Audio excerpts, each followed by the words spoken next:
Bueno, pues empezamos con el tema 2, que lo que hace es una clasificación de las empresas. En el tema 1 hemos visto lo que es una empresa, los distintos tipos de definiciones, cómo ha ido evolucionando el concepto de empresa, el concepto de empresario, los objetivos de la empresa. Ahora vamos a ver qué tipos de empresas nos podemos encontrar. Podemos hacer varias clasificaciones, pero bueno, lo vamos a ver a lo largo de este tema.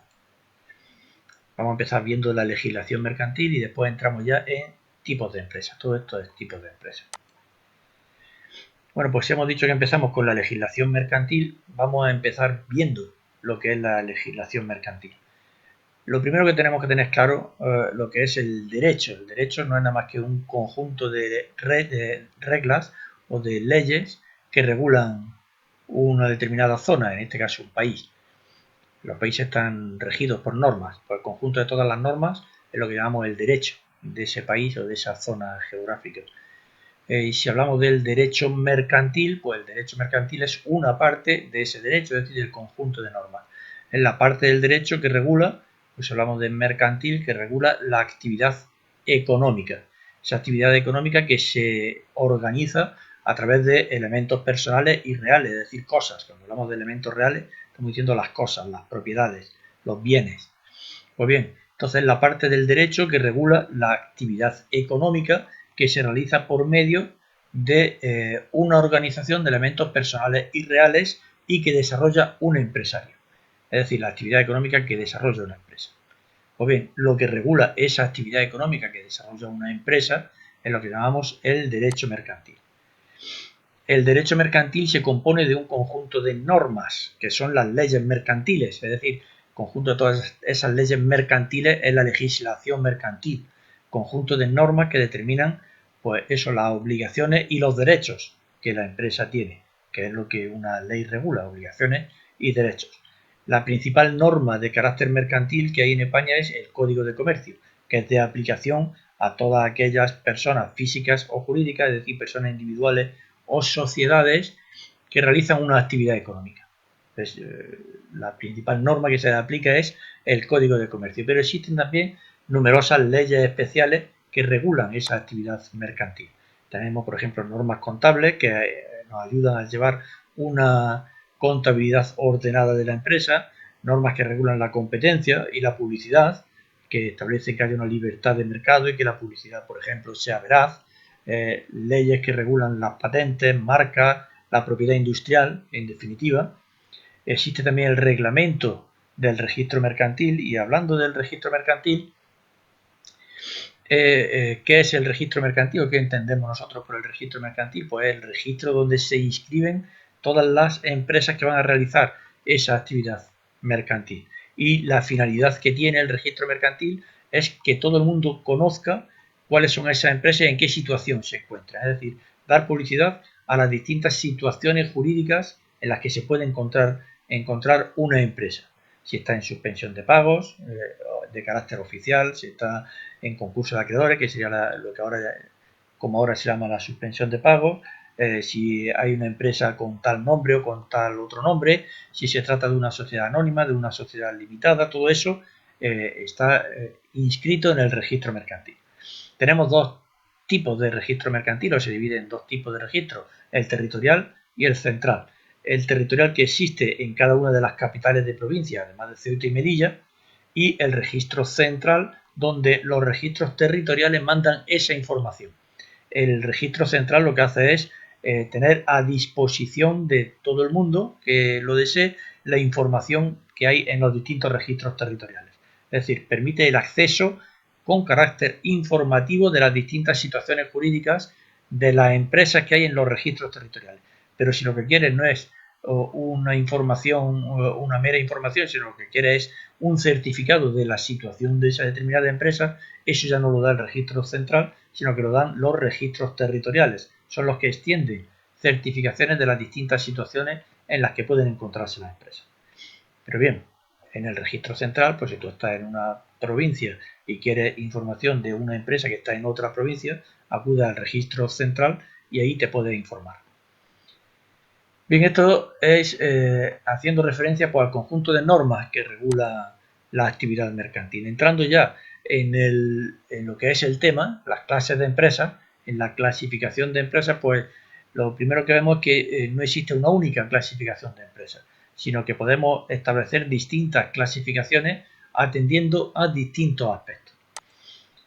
Por ejemplo, según el tamaño de la empresa, pues distinguimos entre microempresa, pequeña, mediana y grande. Esta clasificación en microempresa, pequeña, mediana o grande se hace en función de tres criterios: el número de trabajadores, la facturación de la empresa, es decir, la cuantía de sus ventas, esa es la facturación, si vende más en millones de euros o vende menos cantidad, y en función del activo total, entendiendo por activo el conjunto de todo lo que la empresa posee, los bienes que tiene, las propiedades que tiene, y si tuviera derechos de cobro, deudas que tiene que cobrar, también se le suma. Pues el conjunto de todo lo que la empresa tiene es lo que llamamos el activo total. Pues bien, estos son los tres criterios por los que nosotros podemos clasificar a las empresas. Entonces, primera clasificación, microempresa. ¿Cuándo hablamos de una microempresa?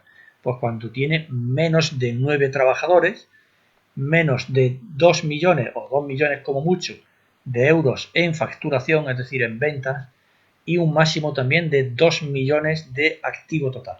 Es decir, que no tiene en bienes y en derechos de cobro más de 2 millones de activo total.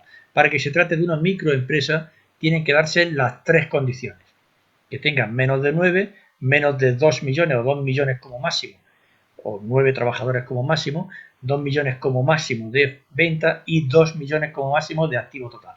Si una de las tres condiciones ya no se cumple, no se trataría de una microempresa, ya sería o pequeña o mediana o grande en función de ese dato hasta qué nivel llegaría. Si, por ejemplo, estamos hablando de que tiene una facturación, es decir, un nivel de venta de 11 millones de euros, pues ya estaríamos hablando como mínimo de una empresa mediana, porque para ser pequeña necesitaría como máximo 10 millones de euros de facturación. Para que sea una pequeña empresa, pues tendríamos que hablar de una empresa que tiene como máximo 49 trabajadores, como máximo 10 millones de euros de facturación y como máximo 10 millones de euros de activos, es decir, de bienes y derechos de cobro. Esto es el máximo. Tiene que darse las tres condiciones para que se trate de una pequeña empresa. Si no se da ninguna de estas y estamos en menos de 10, menos de 2 millones y menos de 2 millones, es una microempresa. Pero si pasa de 2 y no pasa de 10 en activo o en facturación y no pasa de 49 trabajadores, pues entonces estaríamos hablando de una pequeña empresa. Con que se den una de estas tres, con que uno de estos tres pase y no sobrepase esto, pues estamos hablando de una pequeña empresa. Igualmente ocurre con una mediana empresa. Las características pues son entre 50 y 249 trabajadores, menos de 50 millones de euros de facturación o de ventas y menos de 43 millones de euros de activo total. Si sobrepasa una de estas tres, ya estamos hablando de una gran empresa y tiene que darse al menos que sobrepase en uno de estos tres criterios a la pequeña empresa. Puede sobrepasarlo en dos o en los tres y no pasar ninguno de estos tres límites. Porque si sobrepasa uno de estos tres límites ya estaríamos hablando de una empresa grande. ¿Cuándo hablamos entonces de una empresa grande? Cuando tiene al menos uno de estos tres requisitos, es decir, o más de 250 trabajadores, o 50 millones o más de euros de facturación, o 43 millones de euros o más de activo total, es decir, de bienes. Pues bien, esta es la clasificación que podemos hacer en función de que una empresa sea microempresa, pequeña, mediana o grande. Si nosotros pensamos en la estructura de las empresas en España, pues la mayoría son microempresas. El 95,5% de las empresas españolas son microempresas. Podemos pensar esto es mucho, esto es poco. Bueno, si nos comparamos con la Unión Europea, en la Unión Europea el 93,1% de las empresas son microempresas. Es decir, estamos a 2,4 puntos de diferencia de la Unión Europea. Y este porcentaje, esta diferencia de porcentajes va disminuyendo, tiene una tendencia a disminuir a lo largo del tiempo. Si no son microempresas, pues empresas pequeñas tenemos un 3,8% en España frente al 5,8% que hay de media en la Unión Europea. Es decir, lo que nosotros tenemos de microempresas en la Unión Europea lo tienen de empresa pequeña fundamentalmente. Ahí es donde está la mayor diferencia que hay entre las empresas en España y las empresas en la Unión Europea. En el conjunto de la pequeña y mediana empresa, lo que son las pymes, en España el 99,9% de las empresas son pymes, en la Unión Europea el 99,8%. Es decir, el 0,1% que queda sería una gran empresa y el 0,2% que queda en la Unión Europea serían grandes empresas. Esa es la distribución del tejido empresarial según el tamaño de las empresas que hay tanto en España como en la Unión Europea. Otro criterio de clasificación pues sería según su actividad, y según la actividad hablamos de sector primario, secundario o terciario, es decir, el agrario, lo que es la extracción de productos de la naturaleza, lo que es la transformación de esos productos para hacerlos aptos para el consumo, serían las empresas del sector secundario, y las del sector terciario, que serían servicios. En España, ¿cuál es la estructura que tenemos en España de las empresas según su actividad? Pues en España el sector terciario, es decir, el sector servicios, es un 74,9% y el sector primario, sector agrícola fundamentalmente, un 7%, lo que es extraer los productos de la naturaleza, un 7%. En los países desarrollados, fundamentalmente el sector terciario, lo que es el sector servicios, tiene mayor peso normalmente que el resto de los sectores. Otra clasificación, según la zona geográfica donde se compite, pues encontramos empresas locales, regionales, nacionales, internacionales o multinacionales, según que su ámbito de actuación sea una localidad o sean distintas localidades dentro de una comunidad autónoma o realice su actividad en el interior de un país, o bien, aunque su actividad la realice en el interior del país, si vende fuera del país, pues estamos hablando de una empresa internacional, y hablamos de una multinacional cuando ya tiene sede no solo en un país, sino que realiza su actividad fuera de ese país, en otro país. En otro país también. Entonces estaríamos hablando ya de una multinacional. Según el destino de los beneficios, que sería otra clasificación de la empresa, pues nos encontramos empresas con ánimo de lucro o empresas sin ánimo de lucro. Empresas con ánimo de lucro, que son las empresas que obtienen beneficios con la intención de repartirlo entre los propietarios, y las empresas sin ánimo de lucro, que la intención es repartir esos beneficios en fines sociales, llevarlos a fines sociales. Esas son empresas sin ánimo de lucro o se destinan a la empresa para su mantenimiento o crecimiento, pero no para el reparto entre sus propietarios. Según la propiedad del capital, hablamos de empresas privadas, públicas o mixtas. Empresas privadas, que son propiedad de particulares, ya sean sociedades o personas físicas; empresas públicas, cuando el propietario es una administración pública, o si los propietarios es tanto administración pública como persona privada, pues estamos hablando de empresas mixtas.